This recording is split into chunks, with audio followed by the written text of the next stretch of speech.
I pledge allegiance to the flag of the United States of America and to the republic for which it stands, one nation, under God, indivisible, with liberty and justice for all. Thank you.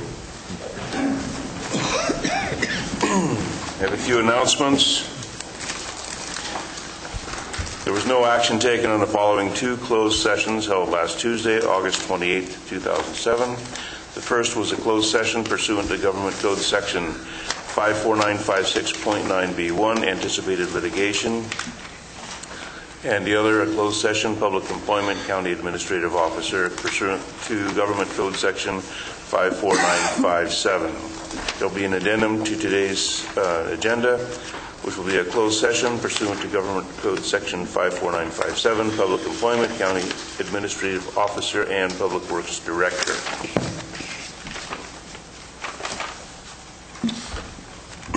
Move along to the consent agenda. Consent agenda items are expected to be routine and non-controversial. They'll be acted upon by the board at any one time without discussion.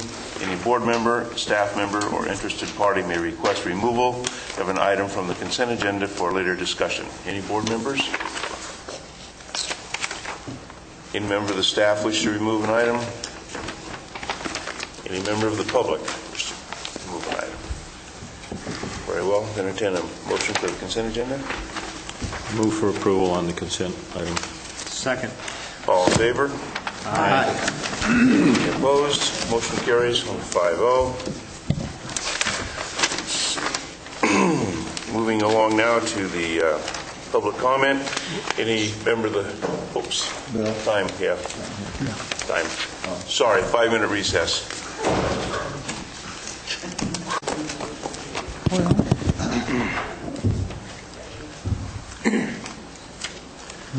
Now we'll move along to item number 7, public comment, where any member of the public may address the board on an issue not on today's agenda. Good morning, Michael Walker, Undersheriff. Last week, as some may be aware, San Andres experienced 3 power outages due to transformer issues. In the last power outage on Friday, which San Andres was significantly without power for about an hour and a half, 2 hours, the Sheriff's Office has an emergency generator that's supposed to kick on and provide power to the Sheriff's Office so we can continue emergency services. The generator malfunctioned, a relay in the generator malfunctioned, creating a power surge within the Sheriff's Office. The Sheriff's Office was without power. We immediately transferred all 911 calls and radio dispatching to CDF in a system that we established in the last year and a half. That worked fine. The calls went answered at CDF, but due to the power surge that the Sheriff's Office occurred, we received significant damage to our electronical equipment within the jail and dispatch and business office. Preliminary estimates put the loss in the thousands of dollars. We have repair people that are coming out today. They've been out over the weekend. Emergency services are up and running within the Sheriff's Office. The jail is operating, but we lost all of our computers in the jail except for one. We transferred that computer to the booking station. We've lost 9 workstation computers in the jail and Sheriff's Office. We've lost 2 workstation computers that handle the CLETS entries and data that goes back and forth from dispatch to the state. At this point, both of our live scan machines are down, which prevents us from doing any fingerprinting electronically in the jail. We have a repair person coming out today. Some of the board will remember that we replaced those live scan machines 2 years ago. It cost us $84,000 to replace those machines. Hopefully they can be repaired. In addition to that, we lost all intercom systems in the jail, which allow us to communicate back to the cells and listen to what's going on. So our workforce is now having to get out into those areas more to make sure they know what's going on. We've lost the entire fire alarm system in the jail. At this point, we may be going out and buying fire detectors and sticking them up on walls back there so that we have some kind of alarm system to let us know if there is a fire. We have numerous rooms that are without power. We have doors that are without power. Just to let the board know, we'll be coming to you with hopefully a detailed, complete list tomorrow during budget hearings so that we can anticipate what that That's cost all is our going to be. contingencies you've just used. Well, That's what a couple questions. Number one, does PG&E hold any responsibility, and do we have recourse against PG&E? It appears at this time that it was the generator failure and not PG&E. PG&E's power went out, but in the normal course of business, the generator would come on. The generator malfunctioned with the relay, and we had low and high power surges caused by the generator itself, which caused the damage. Okay. Then secondly, Tom, do we have insurance for an event such as this so that we have some limited liability Insurance, we have a $100,000 deductible for this instance? for this instance. Now, that would include everything over there, or are they going to take every piece of equipment and say that's a new instance? No, I mean, whatever the total replacement cost is, we'll pay the first $100,000. okay, and then thereafter, we have insurance to cover the balance. That's correct. Okay, so the maximum hit to the county as far as general fund or total dollars would be $100,000. Potentially, yes. Okay. So We're Mike, going to have a list tomorrow? Yes. Okay, Does that why mean don't you provide that to us? We'll be here in final budget deliberations, so maybe you can get that over to us. It's supposed to be completed first thing in the morning, Okay. but the start of the budget hearings. Do we have a handle on what in that generator caused this, and is that part of the repairs we plan to make? The repairs were made to the generator Friday afternoon by Holt Brothers. They did put the generator under a load test, and it is fixed at this point. It's a temporary fix. They're bringing extra parts out to complete the fix, but it is, at this point, repaired and Can't we functioning. put some surge protection on that generator, so if you get a surge, the generator just, stops and it doesn't come through to all our equipment? There is such a system that's in place, and we aren't sure if that's malfunctioned at this point, and that's being checked also by Buildings and Grounds.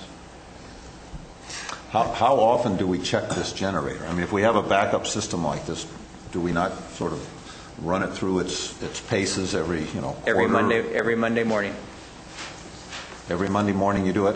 Yes. And it always has worked, and then all of a sudden it didn't work? Yes. And we aren't sure if it was because of the series of power issues that happened, that something malfunctioned in the generator, since we had the 3 transformers that blew in San Andres, 2 on Thursday and 1 on Friday, if that didn't do something to the generator. Well, but if it is, did, then we'd have some recourse against PG&E, it seems. I mean, if PG&E's failures caused the failure of the generator and not maintenance or whatever, then it seems to me we do have some recourse. So I think that needs to be pursued, and somebody needs to make a determination. Was it a generator failure, or was it something that the generator wasn't ever intended to handle that came out of the PG&E system, and therefore it's the PG&E system that's at fault? I believe Buildings and Grounds and Mike Miller from the administrative office are working on that issue right now. But the piece of equipment that went out in the generator itself is as old as the generator itself. how old is that, Mike? I think it's probably about 40 years old. Is that a diesel generator? Replaced it. Diesel generator. The generator itself was just serviced in July by Holt Brothers. But this piece of equipment, this relay, is in not the motor part of the generator, but in the electrical part of the generator that blew. Okay. What's the rating of that generator? I'm not sure. Thank you for that uplifting report.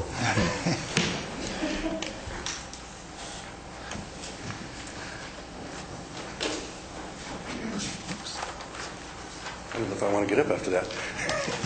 My name is Richard DeRivi from the Jenny Lynn area, and I just want to talk a little bit about the developer for the Durantis Golf Course. We all know the history of he's going to build 3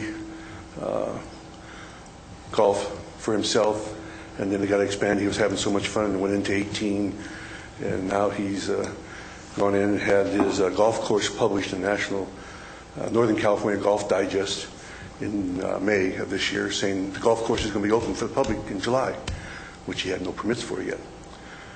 And then we go on, and he's selling $50,000 memberships, and then for half a pint of oil, you can play for $85. And let me understand, I'm for the golf course. I just don't like the way he's manipulated the county supervisors and the agencies that work for us into going on this, give me an inch, I'll take a mile, where he keeps on pushing his outer limits. And I guess it hit the mark last week when I was invited to play in a tournament this week. Now, how can somebody who has no approved golf course have a tournament for 140 people at the golf course? Somewhere the supervisors have missed this guy who keeps pushing the envelope. And as long as he pushes the envelope, everybody seems to let him get away with it. When I built my house on a property that's 100 years in the family, I had to abide by all the rules and regulations and get my permits before I started to build my house, even though we own the property for 100 years. Now this guy walks in, and he's doing everything, and he doesn't have the permits. So isn't there a way the supervisors can direct the permitting agencies to shut him down? If this was in San Joaquin County or Sacramento County, they'd shut him down already, because he doesn't have the permits. That's my question. How come he's continually moving a step and nobody's taking any action to force him to complete the process before? Mr. DeRivi, at this point, it's just for public comment, not necessarily discussion. However, I'd like you to make sure that you leave your contact information with the clerk. Yeah. And I would like to talk to you. Can I play? Are any of you invited to play? This group that's playing is a Stockton-based group. And it's kind of interesting because it kind of blew my mind when I was invited to talk to me. So, thank you. Thank you. Thank you.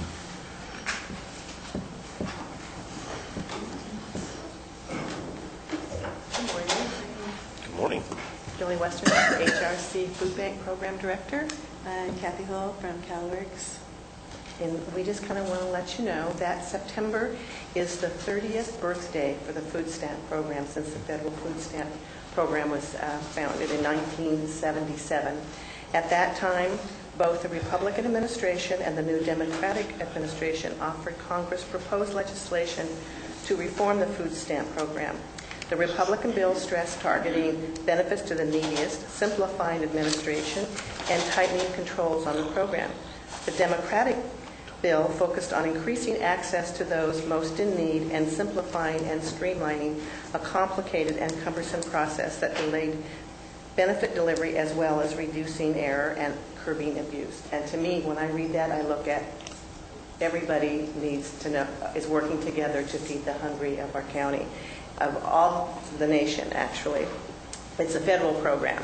And since 1977, 26 million people it's helped 26 million people put food on their tables. And just as a little bit of information for you here in Calaveras County, an average of $169,000 every month comes into this county for food stamp dollars. I have some other things for you on the benefits of the food program. And I'll give those to you. It really helps families stretch their food dollars. It fights obesity through education. It puts food on the table for children. It keeps elderly family members independent. And it helps them transition to self-sufficiency. It helps support local food retailers. And like I just said, it generates economic activity. And it helps people to attain self-sufficiency.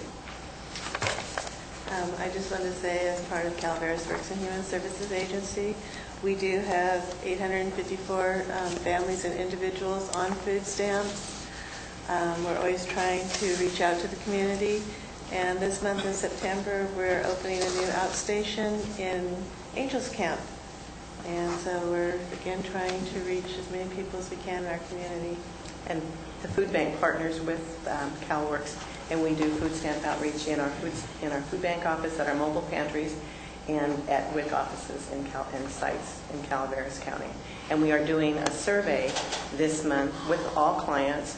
How has the food stamp program benefited you, and what changes would you like to see in the food stamp? And we're also doing that as agencies, submitting that to the state and then to the federals. That brings federal dollars to the state and federal dollars into the county. To me, it's a win-win. Certainly is. Some of our wishes for the food stamp program is that the allotment is raised and that we get rid of the fingerprinting imaging that's necessary, and that we get rid of the able-bodied adult roles. Those are some of our wishes. The greatest thing is to work in partnership with a wonderful agency. Thank you. Thank you. Thank you. Thank you very much for your enthusiastic hard work.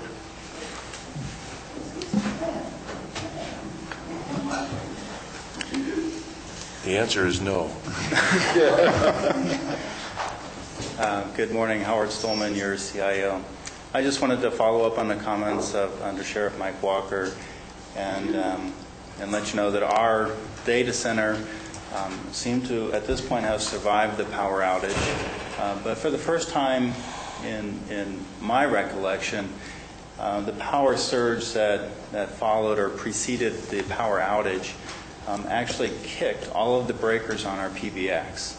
So in addition to the IP phones that are in our data center go out because we turned the server off, the PBX also went down for the first time that I can remember. We actually had to work with Volcano to bring that system back up. But for whatever reason, the Sheriff's Department seemed to suffer the brunt of the surge, and they did lose a lot of equipment, which also begs another question that we need to follow up with Buildings and Grounds and Mike Miller on, is a lot of that equipment is, individual equipment is also protected by surge protectors, and that equipment seemed to fail as well. So we need to do a little more investigation to determine why that happened. But whatever it was, the voltage or the spike that preceded the outage was pretty severe. So working with PG&E to remedy that is something that I would definitely like to pursue. So Howard, are you saying that there is or is not additional equipment damage over and above what the Sheriff's Department? To my knowledge, right now, all of our equipment came through, so we're going to continue to do an assessment in our data center and the rest of the campus and outlying buildings as well. But we know the Sheriff's Department took a big hit. It was almost like lightning struck that building. It was pretty amazing. Okay. Thank you.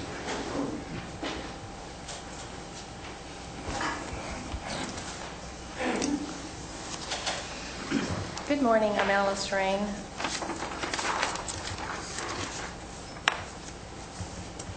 And I'm here about, in fact, I have some information to pass out.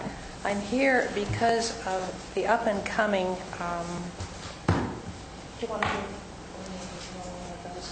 this is a copy of minutes that we've been going through with our meetings with the public as well as the representatives from Public Works. This has to do with some of the road work that has been done and not done in Rancho. And I'm going to read here what I wrote because sometimes for me to remember everything. You probably won't read that today, but you can read it later. We're asking for a study session because we've got some very serious problems that we'd like to get ironed out so we keep peace in the family. The County Service Area 1, Rancho Calaveras, hereby requests a study session with the Board of Supervisors, Public Works, and members of the public, since it is public money being used for road maintenance in Rancho Calaveras through the assessment.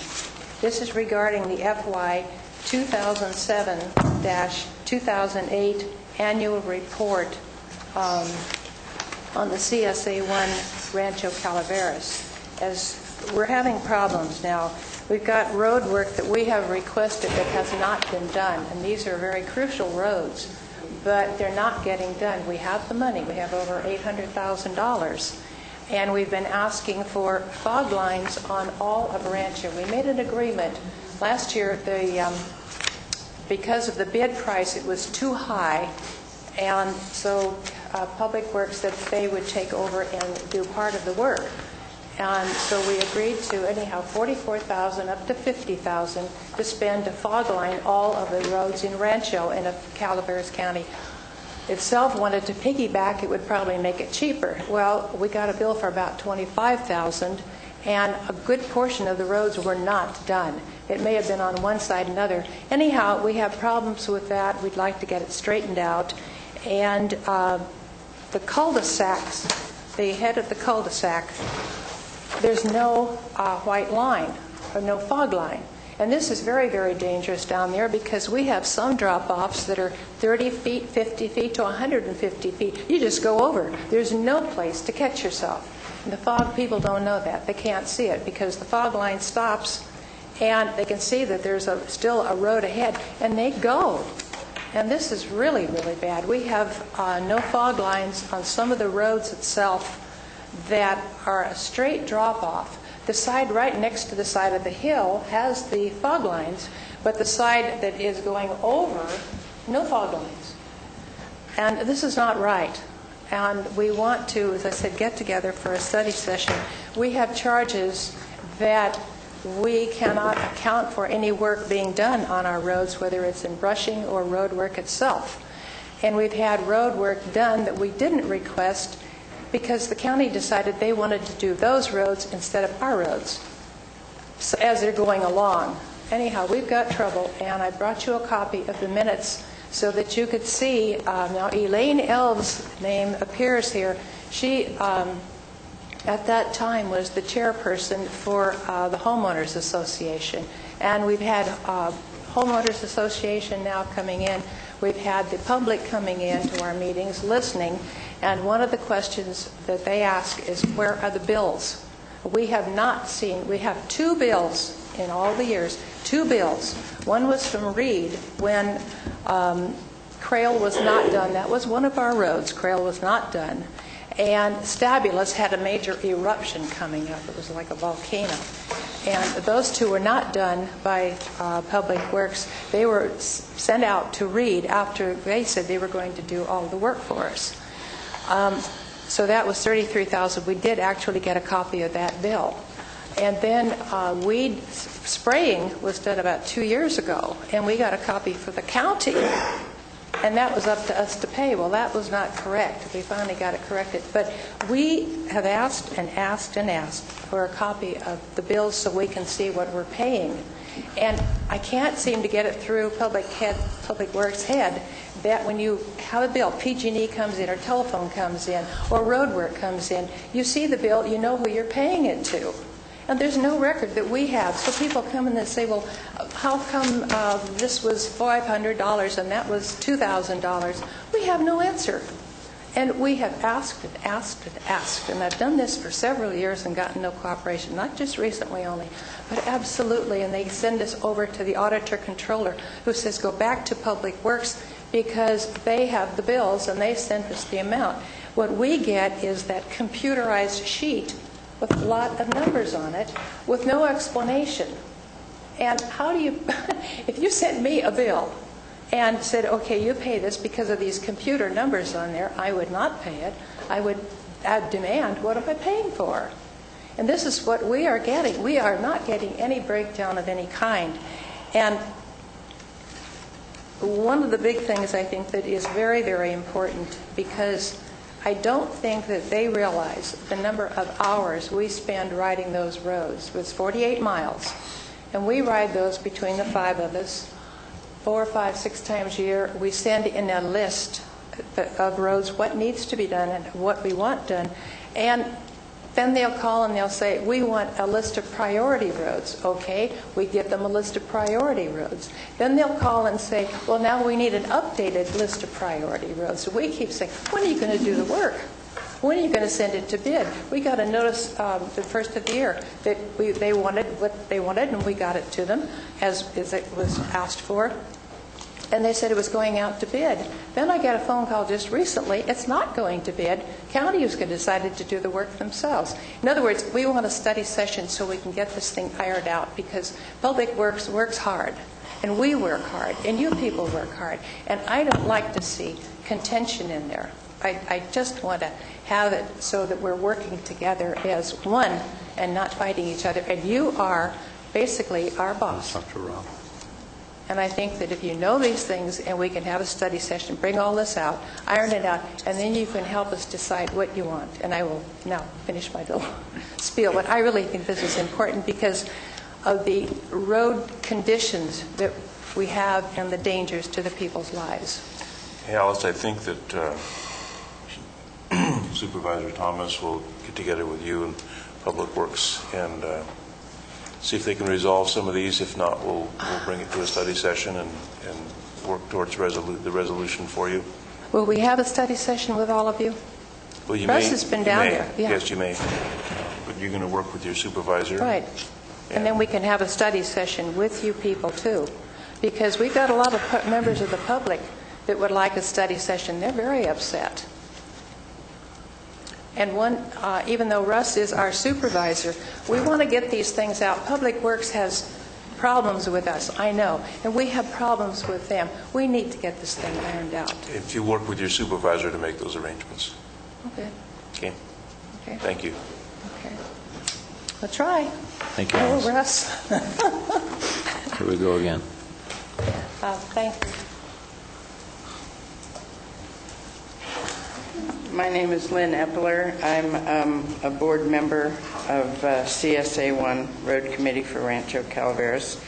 And I just received this over the weekend, which is the Board of Supervisors resolution establishing parcel charges,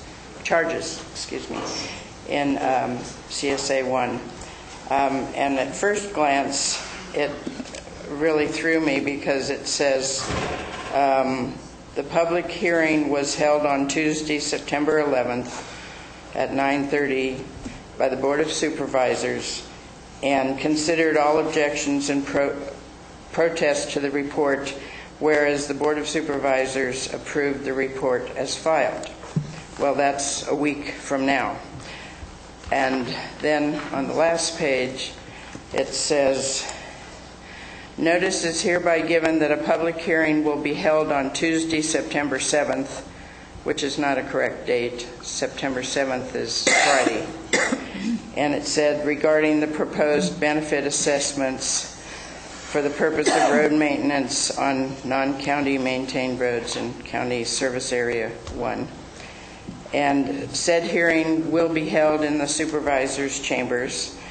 And then down at the bottom it says, written comments must be submitted to the clerk of the board by 4 p.m. Friday, September 7th.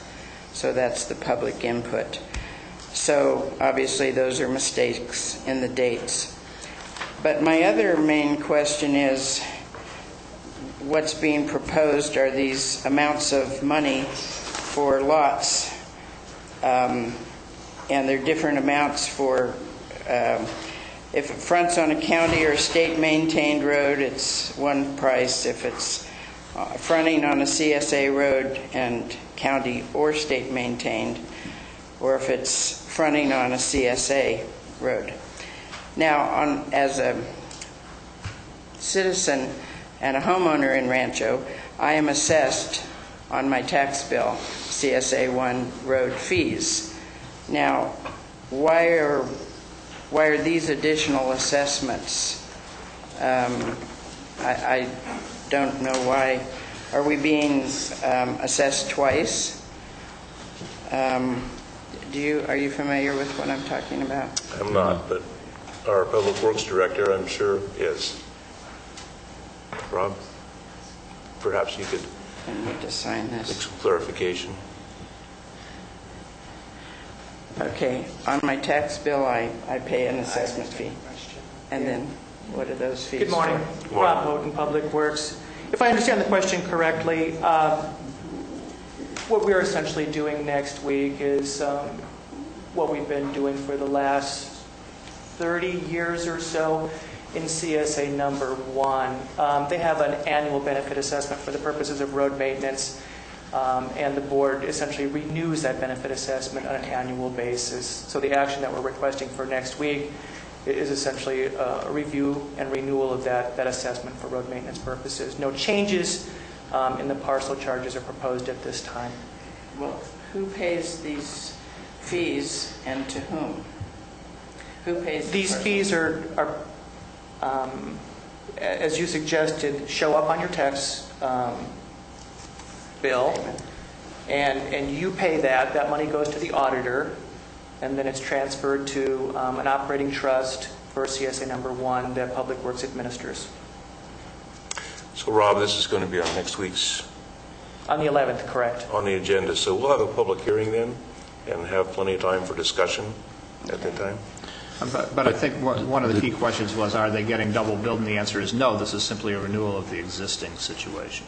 That's correct. So are these fees taken out of, I don't remember what my tax bill said. Let's say I pay $48 a year on my tax bill. Are these fees taken out of that amount and put in another pile? I believe, as I understand it, the tax bill reflects just that amount, and that entire amount goes to the CSA number 1 operating trust. Oh, so my fee would be one of these? Correct. Not in addition. Not in addition. Thank you. All right, thank you. Thank you.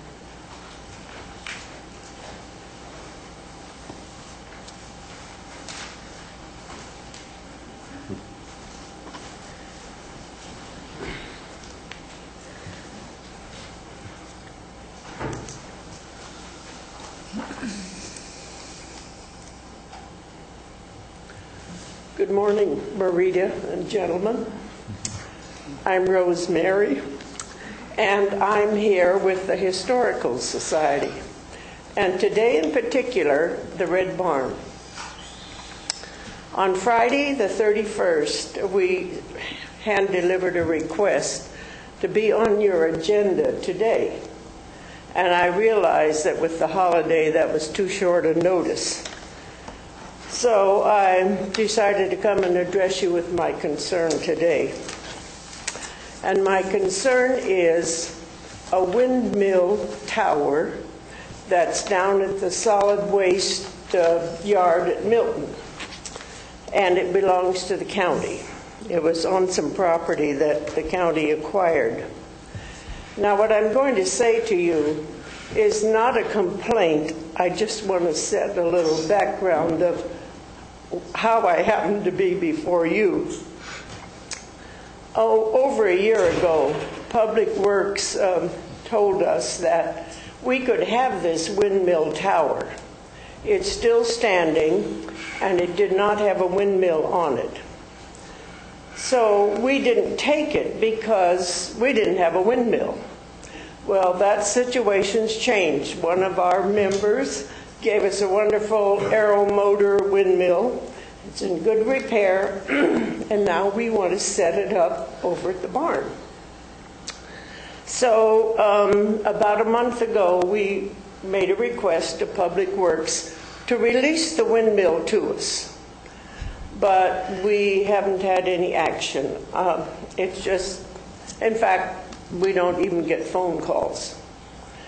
And we didn't get the paper signed. And then it got related, well, it was Tom's fault. Well, Tom was on vacation. Tom had a day off, and so no one's accepting what we should do next.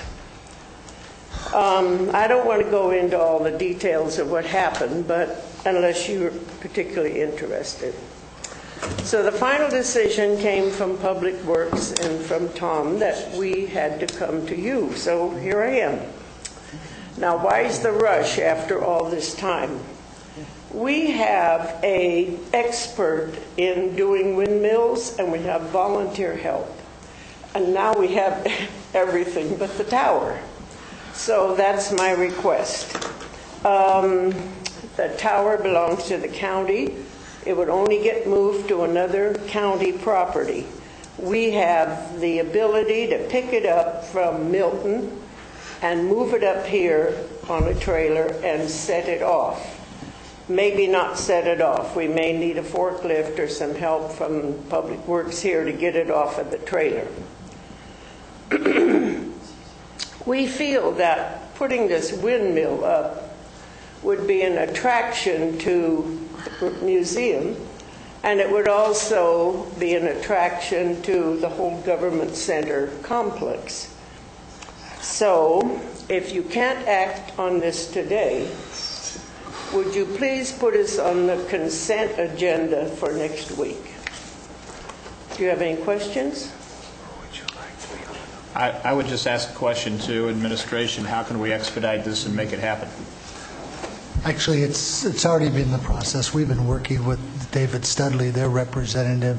It's just a paperwork procedural thing. It is a county asset where we requested a letter from the Historical Society requesting it, and then in turn the county will declare it surplus to county needs and then give it to the Historical Society.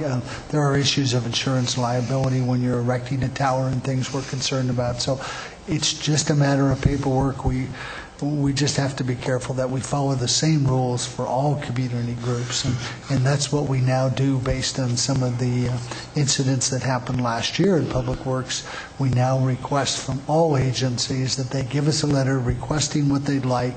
We declare it surplus to county needs and then make the transfer. So everything is in place to make that happen. It doesn't require any action at this point.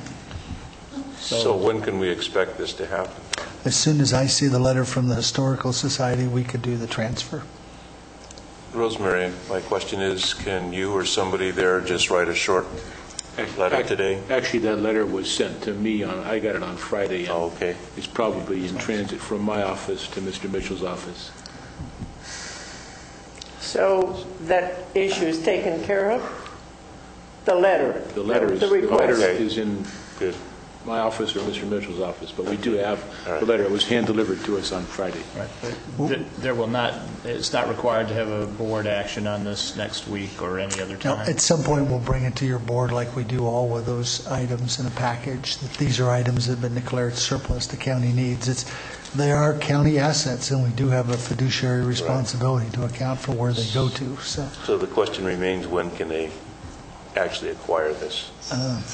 They can acquire it, once I see the letter, they can acquire it today. It's just, but they'll need to work with How's that? With Rob Houghton to make sure that we have equipment to lift it onto the truck and so forth. So the Historical Society should coordinate with Public Works? With Public Works to pick it up and... And who in Public Works do we contact? Rob, who would you like them to work with? Pardon? You can call me. Call Rob Houghton. Okay. And we'll make that happen. And I didn't quite understand everything you said. Your voice wasn't coming through clear. So, Bill, if you would please review exactly what I'm supposed to do. Well, apparently the Historical Society has provided the letter that's required to release this property, and it will be delivered to the county administrative officer today. And as soon as that happens, he will notify Public Works that they can release the tower that you want. And you coordinate with Rob Houghton. You can probably pick that up today. You mean I can pick up the tower? Yes, but after you coordinate with Mr. Houghton. Well, you Hooray. are good. You are good. Thank you. Okay. And as far as the reference to last year, the first we dealt with this issue, our office in County Council, was last week with their representative. So this is the problem we get into many times, where employees of the county try to make arrangements of their own and don't go through and take the necessary steps.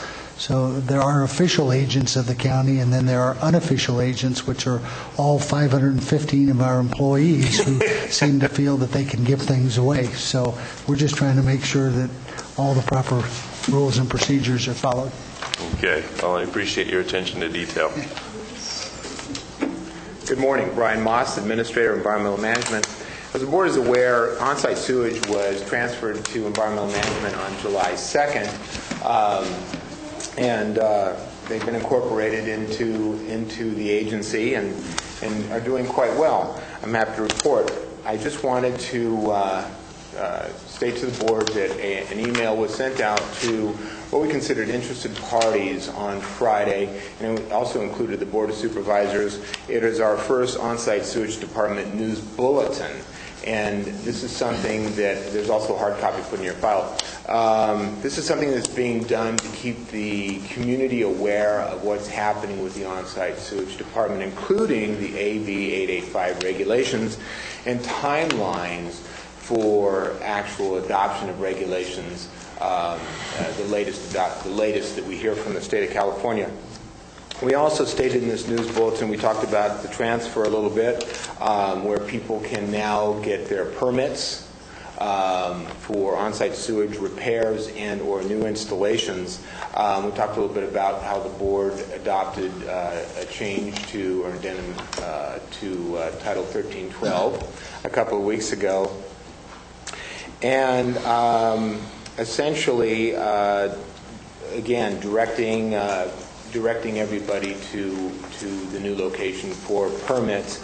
We will release additional bulletins in the future as necessary, especially as we see changes to AB 885, since it is a moving target. So I just wanted to bring that before the board. You do have copies of the document. Thank you. Thank you, Brian.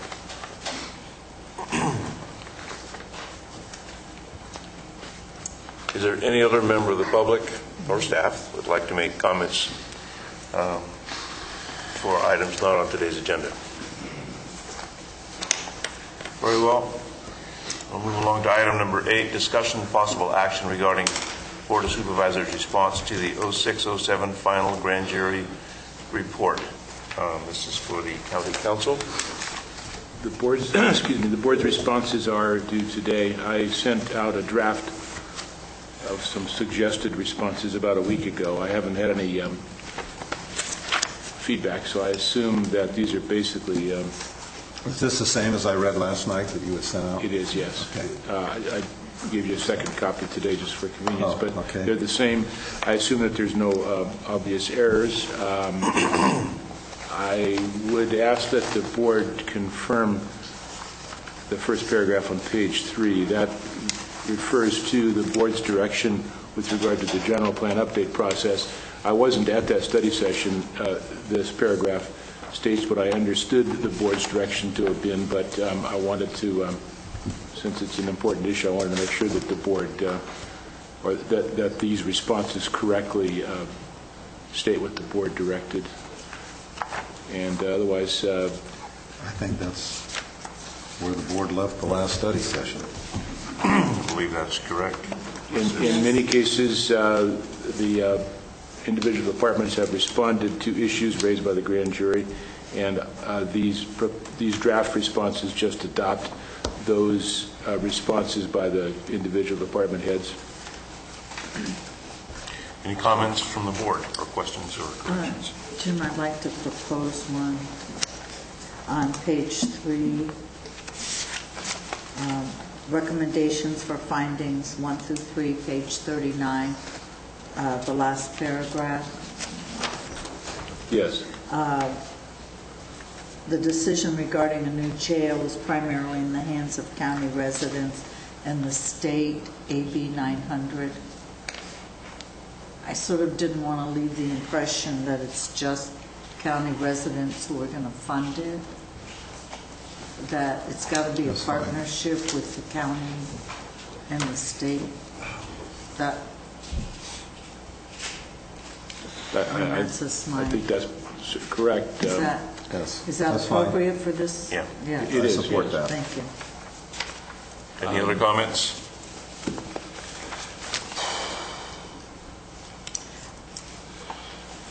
If Is there a motion to accept? If that sentence, just so I'm clear, that sentence states something to the effect that it depends on county residents and state funding? Yes. And yes, and I put AB, and I put in parentheses AB 900. I'll second Marita's motion. All in favor? Aye. Aye. Any opposed? Motion carried. Thank you very much. Thank you. Moving on to item number 9, discussion and possible action regarding consideration of Calaveras County as a cooperating agency on the New Melones Lake Resource Management Plan Environmental Impact Statement.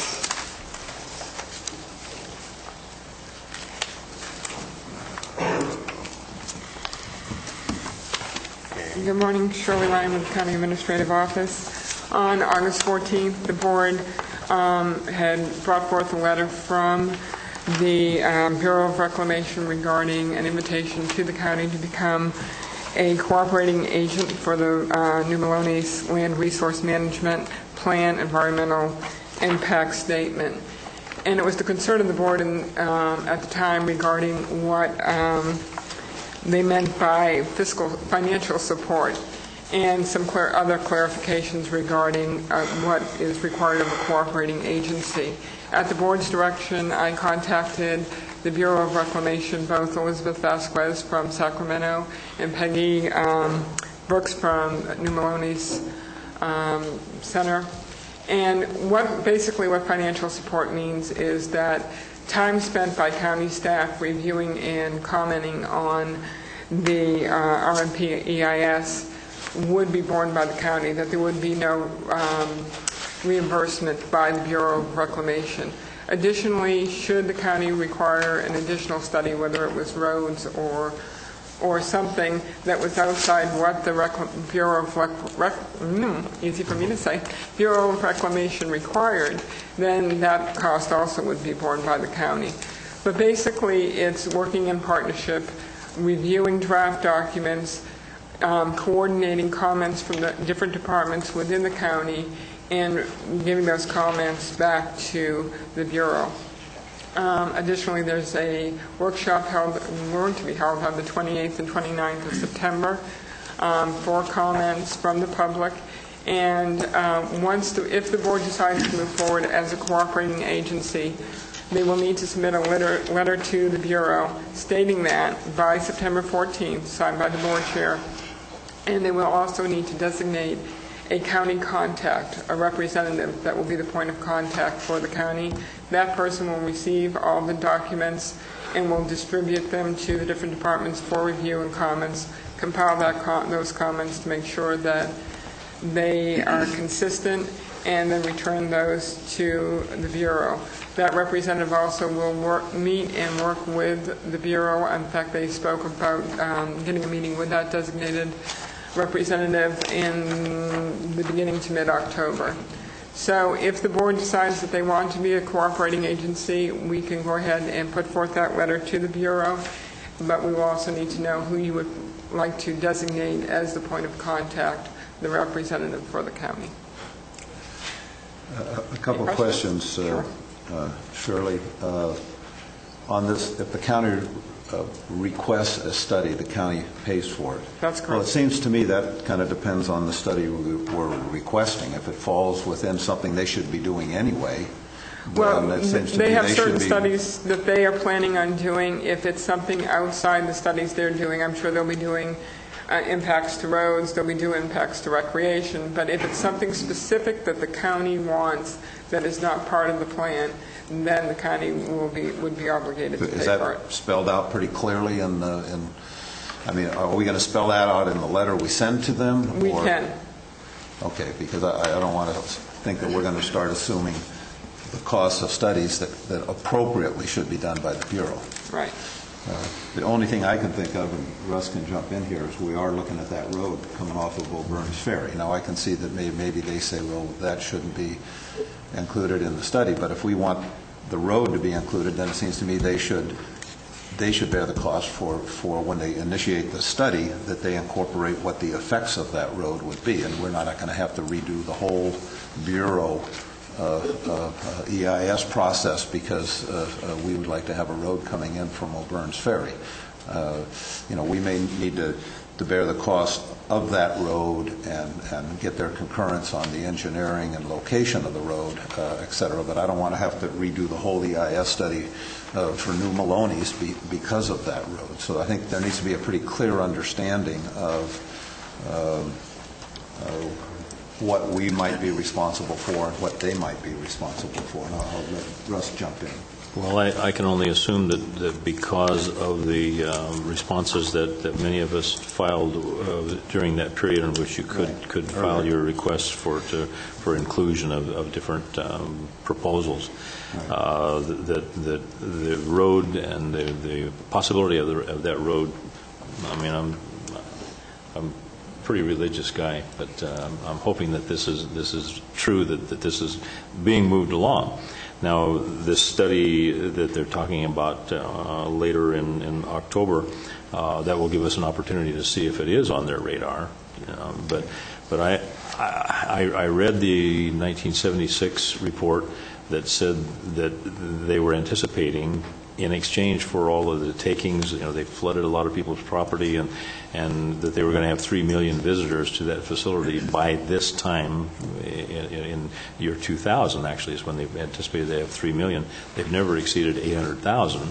So it may be a leap, but I would think that they would have certain responsibilities to the people that they promised those levels of use back in '76, that they've got to do something to ratchet up their efforts, and hopefully the road will be the thing or one of the things that they would agree that. Well, that's hopeful, but I can almost assure you that's not how they're going to look at it. But this is the time to get in, and I just think we need to be certain. I'm all for the letter. I think that's absolutely necessary.